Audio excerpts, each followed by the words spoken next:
मौत इंसान के सीने की आग है। उस आग से खुद को मत जलने देना। ডিপার্টমেন্ট কে তকলিফ हो अगर कोई ऐसा कदम उठाया। বন্ধুরা, আজ আমাদের মুভির কাহিনী মানুষরূপী এক রাক্ষসকে ঘিরে, যার মধ্যে দয়া মায়া বলতে কিছুই ছিল না। নিরীহ মানুষকে মারা, টর্চার করাটা ছিল তার কাছে ছেলে খেলা। কিন্তু একদিন তার এই পাপের শাস্তি তার আপনজনদের পেতে হয়। তো চলুন আজ এই ভিডিওটিতে সেই মানুষরূপী রাক্ষসটি কাহিনী সম্বন্ধে জানা যাক। বন্ধুরা, মুভির শুরুতে কন্নড়ার একটি রাজ্যকে দেখানো হয়, যেখানে একটি গ্রামে লোকাল দেবী মারির পূজা হচ্ছিল। গ্রামের নামী বিজনেসম্যান এবং মাফিয়াও সেখানে উপস্থিত ছিল, যার নাম ছিল আনন্দা। এরপর দেবী পুরোহিতের উপর ভর করে বলে তার জন্য যে বলিটিকে আনা হয়েছিল সেটি এখন আর গ্রামে নেই। যেটি শোনার পর আনন্দা বলিটি সঠিক জায়গায় আছে কিনা দেখার জন্য লোক পাঠায়, যার পর তারা গিয়ে দেখে বলিটি সঠিক জায়গাতেই আছে। এরপর দেবী মারি বলেন বলিটি যদি গ্রামের বাইরে গিয়ে থাকে তাহলে তাকে যেন আর গ্রামের ভেতরে ঢুকতে না দেওয়া হয়, কারণ সে নিজের সাথে দেবী মারি ভয়ানক রূপটিকেও নিয়ে আসবে। যার পর আমরা দেখি বলিটি সত্যিকার এই গ্রামের বাইরে গিয়ে ফিরে এসেছিল। এরপর কিছুদিন আগের ঘটনাকে দেখানো হয়, যেখানে গ্রামের নতুন এসআই এসেছিলেন। তিনি স্বভাবের দিক থেকে খুবই পোলাইট প্রকৃতির মানুষ ছিলেন, এমনকি তিনি কোনোদিন বন্দুক পর্যন্ত চালাননি। কিন্তু ঠিক তখনই জেনি নামের একটি মেয়ে এসে পুলিশ স্টেশনের উপর পাথর ছুঁড়তে থাকে। যারপর সে বলে তার বাবা 4 দিন ধরে নিখোঁজ আছে এবং সে এখন কোথায়। একই সাথে আমরা জেনির নাকে একটি বড় সাইজের নোজ রিংও দেখতে পাই। যারপর জেনি কাঁদতে কাঁদতে সেখান থেকে চলে যায়। এরপর নতুন এসআই পাথর ছোড়ার জন্য মেয়েটির উপর স্টেপ নিতে বলে, কিন্তু হেড কনস্টেবল বলে তাদের এটি করার অধিকার নেই, কারণ যারা গ্রামে বড় নোজ রিং পরে তাদের উপর দেবী ভর করেন। এরপর নতুন এসআই মেয়েটির বাবার সম্বন্ধে জানতে পারে, যার নাম ছিল টবি, যে একজন বড় ক্রিমিনাল ছিল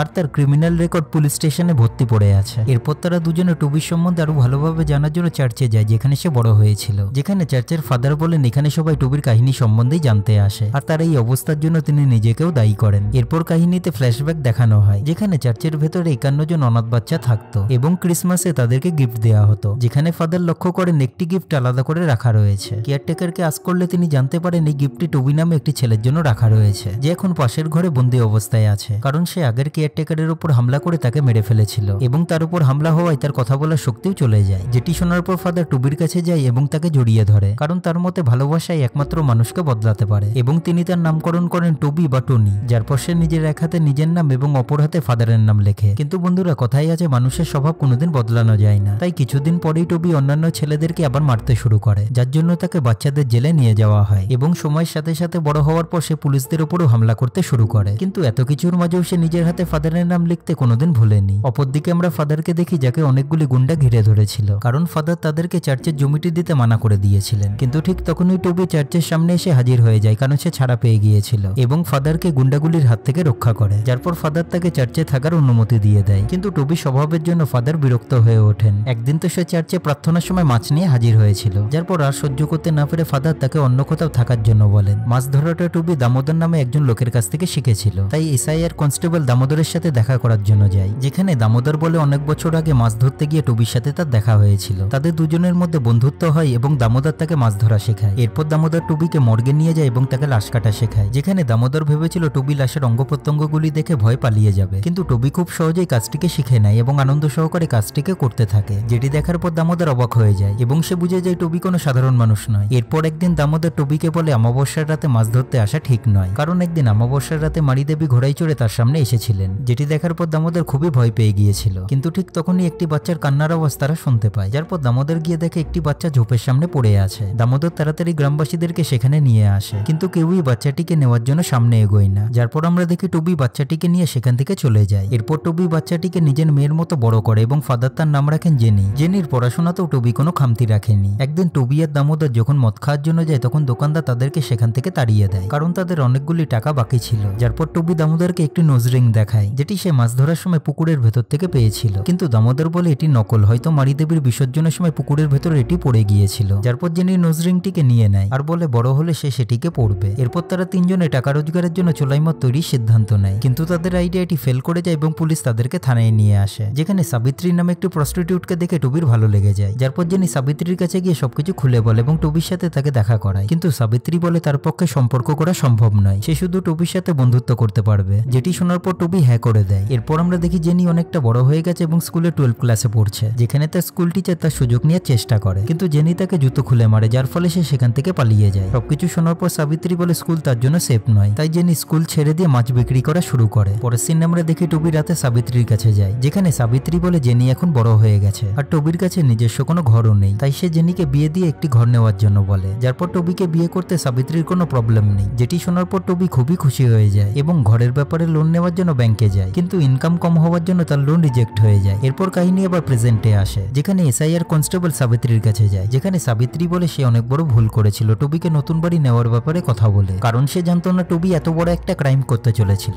গ্রামের মধ্যে সন্তোষ নামে একজন মাফিয়া ছিল, যে চাইতো না তার অনুমতি ছাড়া গ্রামের মধ্যে কেউ বিজনেস করুক, কিন্তু আনন্দা নামে একটি লোক তার অনুমতি ছাড়া একটি মিট শপ খোলে, যার পর সন্তোষ আনন্দাকে হুমকি দেয় এবং বলে গ্রামের মধ্যে বিজনেস করতে গেলে তার থেকে মিট নিতে হবে। আর কোনো রাস্তা না দেখে আনন্দা টবির কাছে যায় এবং সন্তোষকে মারার জন্য সুপারি দেয়, যার বদলে সে টবিকে একটি ঘর লিখে দেবে। যেটি শোনার পর টবি রাজি হয়ে যায় এবং সন্তোষ আর তার লোকেদেরকে খুবই নির্মমভাবে মেরে ফেলে, যার পর পুলিশ তাকে অ্যারেস্ট করে নিয়ে যায়। এরপর কাহিনী আবার প্রেজেন্ট টাইমে আসে, যেখানে তারা দুজনে টবির বাড়িতে যায় জেনির সাথে দেখা করার জন্য, যেটিকে আনন্দা টবি জেলে যাওয়ার পর থাকার জন্য দিয়েছিল, কিন্তু জেনি টবিকে খোঁজার জন্য বাইরে বেরিয়েছিল। বাড়িতে জেনির মেয়ে আর তাদের প্রতিবেশী একজন মহিলা ছিল, যে এসআইআর কনস্টেবলকে আগের কাহিনীটি বলে। টবি জেলে যাওয়ার পর আনন্দা ইল্লিগাল বিজনেস শুরু করে, কিন্তু একজন অফিসার তার মাল বারবার ধরে নিচ্ছিল, যার ফলে আনন্দা খুবই রেগে যায়। পরের সিনে আমরা দেখি টবি ছাড়া পেয়ে সাবিত্রীর কাছে যায়, যেখানে গিয়ে সে দেখে তার বিয়ে হয়ে গেছে, যার পর জেনি টবিকে সামলায়, যার পর জেনি টবিকে কথা দিতে বলে এরপর থেকে সে আর কোনো খারাপ কাজ করবে না। কিন্তু এরই মাঝে একদিন আনন্দার সাথে টবির দেখা হয় এবং সে জিজ্ঞাসা করে টবি কবে জেল থেকে বেরোলো, যার জবাবে জেনি বলে টবি আর কোনো খারাপ কাজ করবে না। যার পর আনন্দা টবিকে বলে কোনো সাহায্যের প্রয়োজন হলে তার কাছে আসতে এবং সেখান থেকে চলে যায়। এর কিছুদিন পরে আনন্দা চুপিসারে টবির ঘরকে ভাঙার আদেশ দেয়, যার পরে বাধ্য হয়ে টবিকে তার কাছে আসতে হয়। আনন্দা কিছু টাইমের মধ্যে প্রবলেমটিকে সলভ করে দেয় এবং টবিকে বলে অফিসারটিকে মারার জন্য, যার পর টবি তার কথাই রাজি হয়ে যায় এবং অফিসারটিকে মেরে মেশিনের মধ্যে ফেলে দেয়, যার ফলে তার শরীরের বহু টুকরো হয়ে যায়। অপরদিকে জেনি একটি ছেলেকে ভালোবাসতো, কিন্তু সে জানতো টবি তাকে কোনোদিন মেনে নেবে না। পরের সিনে আমরা দেখি জেনি আনন্দার বাড়ি গিয়ে তাকে খুব অপমান করে এবং তার মুখের ওপর অনেকগুলি কয়েন ছুঁড়ে মারে, কারণ আনন্দা নিজের স্বার্থের জন্য টবিকে ইউজ করছিল। এই ব্যাপারটিকে আনন্দা নিজের ইনসাল্ট বলেই ধরে নেয় এবং কয়েনগুলিকে কুড়িয়ে রাখে। এরপর আমরা দেখি রাতে টবিকে পুলিশ তুলে নিয়ে যায়, যার পর না চাইতেও জেনিকে আনন্দার কাছে সাহায্যের জন্য যেতে হয় এবং আনন্দা জেনির সুযোগ নিতে শুরু করে। সে জেনির সাথে যতবার দুষ্কর্ম করত ততবার একটি করে কয়েন জমা রাখতো, এক কথায় জেনিকে তার আসল জায়গা দেখানোর জন্য। টবি যখন ছাড়া পেয়ে বাইরে আসে তখন তাকে জেনি প্রেগনেন্ট, যার পর জেনির বয়ফ্রেন্ড সবার সামনে এসে স্বীকার করে সেই হলো জেনির বাচ্চার পিতা। যেটি শোনার পর টবি খুবই রেগে যায় এবং বাড়ি ছেড়ে মর্গে থাকার জন্য চলে যায়। এর কিছু মাস পরে জেনির একটি সুন্দর মেয়ে হয়, যাকে দেখার পরেও টবির জেদ বজায় থাকে। এরপর আমরা দেখি আনন্দা ইলেকশনের জন্য দাঁড়ায়, যেখানে সে জানতে পারে তাদের গোপন তথ্যগুলি জেনির হাজবেন্ড তার অপোনেন্টের কাছে পৌঁছে দিচ্ছে, যার পর আনন্দা টবিকে পাঠায় তাকে মারার জন্য, কিন্তু ঠিক তখনই জেনি এসে তাকে আটকিয়ে দেয় এবং আনন্দার আসল রূপটি তার সামনে তুলে ধরে, যে টবি যখন জেলে ছিল আনন্দা কিভাবে তাকে শোষণ করেছিল, আর এই বাচ্চাটি আসলে তারই। যেটি শোনার পর টবি খুবই রেগে যায়, কিন্তু জেনির কথা শুনে তার হাজবেন্ডকে নিয়ে টবি গ্রাম ছেড়ে পালিয়ে যায়। সবাই ভেবেছিল টবি এই গ্রামে আর ফিরবে না, কিন্তু কিছুদিন পরেই তারা দুজনে গ্রামে ফিরে আসে, যার পর আনন্দার লোকেরা তার উপর হামলা করে দেয় এবং জেনির হাজবেন্ডকে মেরে ফেলে, যার পর টবিও গুরুতরভাবে ইনজার্ড হয়। এরপর কাহিনী প্রেজেন্টে আসে, যেখানে এসআইআর কনস্টেবল টবিকে দেখার জন্য হসপিটালে আসে। ডক্টর বলে টবির অবস্থা খুবই খারাপ আর তিনি চান টবি যেন না ওঠে, কারণ জেনি আর তার হাজবেন্ড দুজনেই মারা গেছে। যেটি শোনার পর জেনির প্রতিবেশী বলে সে কি করে মারা গেল, যার পর ডক্টর বলেন টবি আর তার হাজবেন্ডকে মারার পর জেনি আনন্দার কাছে গিয়েছিল আর তখন ডক্টর তাকে ফলো করছিল, যার পর জেনি আনন্দার উপর হামলা করে, কিন্তু আনন্দা জেনিকে মেরে মেশিনের মধ্যে ফেলে দেয়, যার ফলে তার শরীরে টুকরো হয়ে যায়, কিন্তু তার নোজ রিংটি সেখানেই পড়েছিল, যেটি ডক্টরের চোখে পড়ে। অপরদিকে টবিও পুরো কথাগুলি শুনে ফেলে এবং জেনির লাশকে যেখানে ফেলা হয়েছিল সেখানে যায়, যেখানে নোজ রিংটিকে সে কুড়িয়ে পায়। এরপর আমরা দেখি টবি বদলার আগুনে জ্বলছিল, তাই সে নিজের নাকে রিংটিকে পরিয়ে নেয় এবং ঘোড়ায় চড়ে পুজো মণ্ডপের সামনে গিয়ে হাজির হয়। তাকে দেখে মনে হচ্ছিল স্বয়ং মারি দেবী মর্তে নেমে এসেছেন। এরপর টবি আনন্দার উপর হামলা করে দেয় এবং তার সকল লোকেদেরকে মেরে ফেলে এবং অবশেষে আনন্দারও মুন্ডু উড়িয়ে দেয়, যেটি দেখার পর এসআই টবির ওপর গুলি করে এবং টবি মাটিতে পড়ে যায়, যার পর জেনির বাচ্চা টবির কাছে এসে তাকে ওঠানোর চেষ্টা করে, কিন্তু টবি ততক্ষণে মারা গিয়েছিল, যার পর ফাদার এসে জেনির বাচ্চাকে নিজের সঙ্গে নিয়ে যায় এবং মুভিটি এখানেই শেষ হয়। তো বন্ধুরা, টবি ভালো মানুষ ছিল কি খারাপ, আপনাদের কি মতামত নিচে কমেন্ট সেকশনে জানান। আর যদি আপনাদের ভিডিওটি ভালো লেগে থাকে তাহলে আমার চ্যানেলটিকে লাইক শেয়ার আর সাবস্ক্রাইব করে দিন, কারণ চ্যানেলটিকে গ্রো করতে আপনাদের সাপোর্ট খুবই জরুরি। তো চলুন আবার দেখা হবে নতুন কোনো ভিডিওতে। Take care.